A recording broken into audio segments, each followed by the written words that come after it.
दौरे की।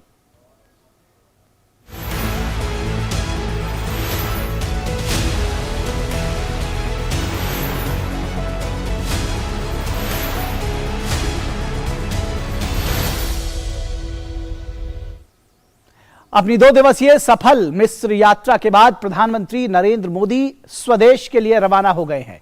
काहिरा स्थित हवाई अड्डे पर प्रधानमंत्री नरेंद्र मोदी के सम्मान में कई गणमान्य लोग मौजूद रहे।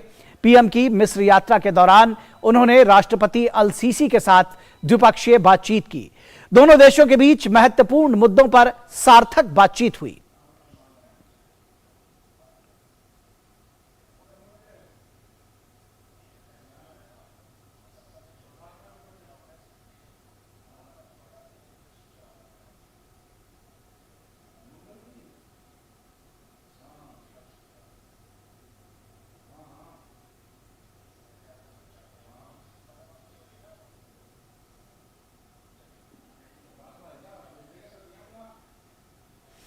और विश्व की 2 पुरातन सभ्यताओं वाले देशों के संबंध 21वीं सदी में नए सिरे से नई ऊंचाइयों पर पहुंच रहे हैं। हम बात कर रहे हैं भारत और मिस्र की। प्रधानमंत्री नरेंद्र मोदी के मिस्र दौरे से दोनों देशों की दोस्ती अब रणनीतिक साझेदारी के दौर में पहुंच गई है।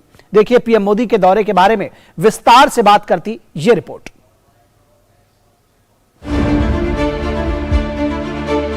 मिस्र की अपनी पहली यात्रा पर प्रधानमंत्री नरेंद्र मोदी काहिरा पहुंचे। विश्व धरोहर गीजा के पिरामिड का दौरा किया।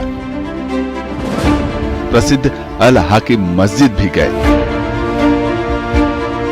ये प्रधानमंत्री नरेंद्र मोदी की मिस्र की पहली यात्रा थी। विश्व के 2 पुरातन सभ्यताओं वाले देश के संबंध 21वीं सदी में नए सिरे से नई ऊंचाई पर हैं। एयरपोर्ट पर मिस्र के प्रधानमंत्री मुस्तफा कमाल मकबूली की मौजूदगी इसका खुद एहसास कराती है। सलामी गारद और औपचारिक स्वागत। 26 साल बाद ये किसी भी भारतीय प्रधानमंत्री की पहली द्विपक्षीय यात्रा रही।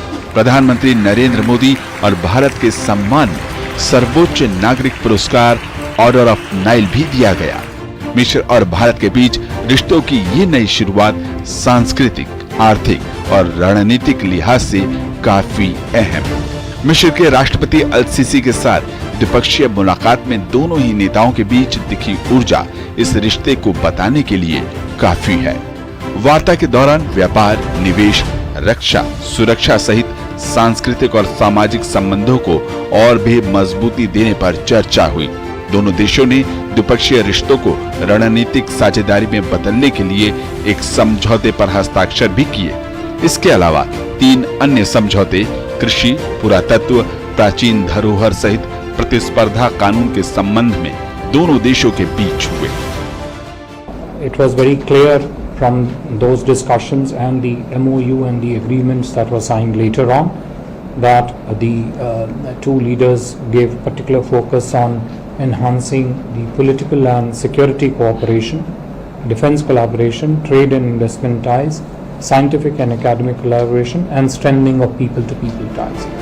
द्विपक्षीय मुलाकात से पहले प्रधानमंत्री ने काहिरा में उन भारतीय सैनिकों का सम्मान किया जिन्होंने प्रथम विश्व युद्ध के समय मिस्र में अपना सर्वोच्च बलिदान दिया था। हेलियोपोलिस युद्ध स्मारक 4000 भारतीय सैनिकों की याद में स्थापित किया गया है। सैनिकों ने उस वक्त मिस्र और फिलिस्तीन में स्वेज नहर को सुरक्षित करने में महत्वपूर्ण भूमिका निभाई थी। ये मेमोरियल भारतीय सैनिकों की वीरता, बलिदान और कर्तव्य की याद संजोए हुए है।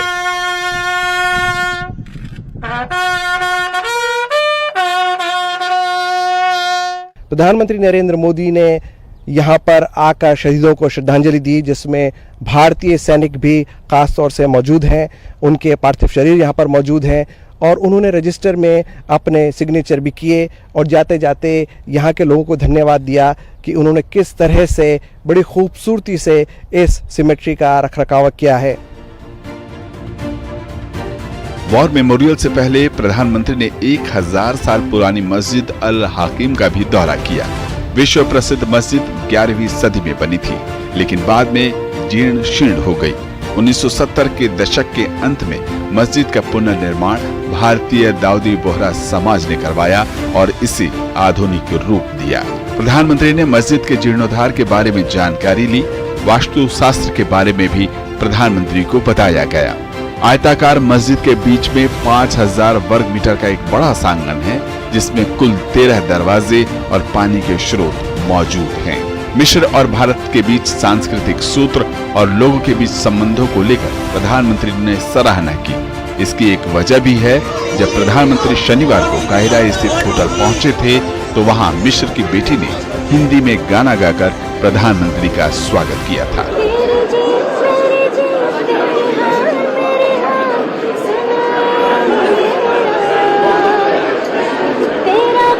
स्पष्ट हिंदी उच्चारण से प्रभावित होकर प्रधानमंत्री ने कहा भी कि आप मिस्र की बेटी हैं, ये कोई विश्वास नहीं करेगा। किसी को पता ही नहीं चलेगा कि आप मिस्र की बेटी है कि हिंदुस्तान की बेटी है। वहीं प्रधानमंत्री ने मिस्र के बौद्धिक वर्ग, प्रवासी भारतीयों के कई समूह और मिस्र में योग को बढ़ावा देने वाले प्रशिक्षकों से शनिवार को मुलाकात कर ये स्पष्ट संदेश दिया कि भारत दोनों ही देशों के संबंधों को अगले स्तर पर ले जाने के लिए तैयार है। मुलाकातों के सिलसिले में अहम मुलाकात रही ग्रैंड मुफ्ती डॉक्टर शौकी इब्राहिम अब्दुल करीम अलम से। मुफ्ती ने जहां एक और प्रधानमंत्री के नेतृत्व में भारत में हो रहे सामाजिक समावेश की नीतियों की सराहना की, तो वहीं प्रधानमंत्री ने डार अल इफ्ता में सेंटर ऑफ एक्सीलेंस की स्थापना की जानकारी भी दी। There is a great development in India, and also this reflects that he is always and continuously working there in India, and also it reflects that the wise policies that are being adopted by Prime Minister Modi in bringing coexistence between the various factions, there in India.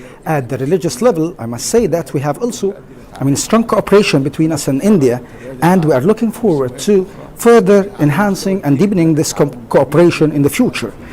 इसके अलावा प्रधानमंत्री ने मिस्र के प्रधानमंत्री मुस्तफा कमाल मैटबौली से गोलमेज बैठक की। चर्चा के दौरान व्यापार, निवेश, नवीकरणीय ऊर्जा, green hydrogen, IT, digital payment platform, pharma सहित अन्य मुद्दों पर बातचीत हुई। इसके अलावा मिस्र के व्यावसायिक जगत के प्रमुख चेहरों में से एक हसन अल्लाम और मिस्र के प्रख्यात लेखक और राजनीतिक विचारक तारक हैगी से भी प्रधानमंत्री की मुलाकात अहम रही। दोनों ही देश भारत और मिस्र अपने राजनयिक संबंधों के 75 साल पूरे कर चुके हैं और भारत मिस्र के साथ रणनीतिक साझेदारी कर एक नई शुरुआत कर रहा है। यही वजह है कि मिस्र को G20 सम्मेलन में अतिथि देश के रूप में भी निमंत्रित किया गया है। काहिरा से विशाल बैरिस्टो के साथ ब्यूरो रिपोर्ट, डीडी न्यूज। और प्रधानमंत्री नरेंद्र मोदी को मिस्र के सर्वोच्च राजकीय सम्मान ऑर्डर ऑफ द नाइल से सम्मानित किया गया। मिस्र के राष्ट्रपति अब्दुल फतह अल सीसी ने काहिरा में प्रधानमंत्री मोदी को इस अवार्ड से सम्मानित किया। पीएम ने इससे पहले भी बहुत से प्रमुख देश अपने अपने सर्वोच्च नागरिक सम्मान से उनको सम्मानित कर चुके हैं। मानवता की सेवा के लिए विदेशी धरती पर यह प्रधानमंत्री मोदी को मिलने वाला एक और मशहूर अवार्ड है। मिस्र के राष्ट्रपति अब्दुल फत्ताह अस-सीसी ने पीएम को मिस्र के सर्वोच्च राजकीय सम्मान ऑर्डर ऑफ द नाइल से सम्मानित किया। ये पुरस्कार मिस्र या मानवता के लिए अपनी अमूल्य सेवाएं प्रदान करने के लिए दिया जाता है। दुनिया भर के देशों में पीएम मोदी को मिले सर्वोच्च नागरिक पुरस्कारों के सिलसिले का ये 13वां सम्मान है। ये सभी सम्मान एक बेमिसाल विश्व नेता के तौर पर पीएम मोदी की शोहरत को भी दिखाते हैं। पीएम को 22 मई 2023 को पापुआ न्यू गिनी ने companion of the order of लोगोहू पुरस्कार से सम्मानित किया। इसी दिन पापुआ न्यू गिनी में पलाऊ गणराज्य के राष्ट्रपति ने प्रधानमंत्री मोदी को एप्कल पुरस्कार से सम्मानित किया था। 22 मई 2023 को प्रधानमंत्री मोदी को फिजी के सर्वोच्च पुरस्कार companion of the order of Fiji से नवाजा गया। अप्रैल 2016 में सऊदी अरब ने पीएम मोदी को सऊदी अरब के सर्वोच्च नागरिक सम्मान किंग अब्दुल अजीज सैद से सम्मानित किया था। 2016 में ही प्रधानमंत्री मोदी को अफगानिस्तान के सर्वोच्च नागरिक सम्मान अमीर अमानुल्लाह खां पुरस्कार से सम्मानित किया गया था। 2018 में प्रधानमंत्री मोदी को फिलिस्तीन सरकार ने grand collar of the state of फिलिस्तीन पुरस्कार से सम्मानित किया था। पीएम मोदी को 2019 में ऑर्डर ऑफ जायद पुरस्कार से सम्मानित किया गया था। ये संयुक्त अरब अमीरात का सर्वोच्च नागरिक सम्मान है। रूस ने 2019 में प्रधानमंत्री मोदी को अपने सर्वोच्च नागरिक सम्मान Order of Saint Andrew award से सम्मानित किया था। 2019 में ही मालदीव ने विदेशी गणमान्य व्यक्तियों को दिया जाने वाला अपने सर्वोच्च सम्मान निशान इजुद्दीन से प्रधानमंत्री मोदी को सम्मानित किया। पीएम मोदी को 2019 में the king Hammad order of the renaissance award से सम्मानित किया गया। ये सम्मान बहरीन द्वारा प्रदान किया गया था। 2020 में पीएम मोदी को अमेरिकी सशस्त्र सेना सम्मान लीजन ऑफ मेरिट से सम्मानित किया गया। भूटान ने दिसंबर 2021 में पीएम मोदी को सर्वोच्च नागरिक अलंकरण ऑर्डर ऑफ द ड्रक गयाल्पो से सम्मानित किया। पिछले 9 वर्षों में पीएम मोदी के नेतृत्व का लोहा पूरी दुनिया ने माना है। पर्यावरण संरक्षण सहित सभी महत्वपूर्ण वैश्विक मुद्दों पर प्रधानमंत्री मोदी ने दुनिया को नई राह दिखाई है। पीएम मोदी को दुनिया भर में मिलने वाले शीर्ष सम्मान देश का सर ऊंचा कर रहे हैं। Bureau report, DD news.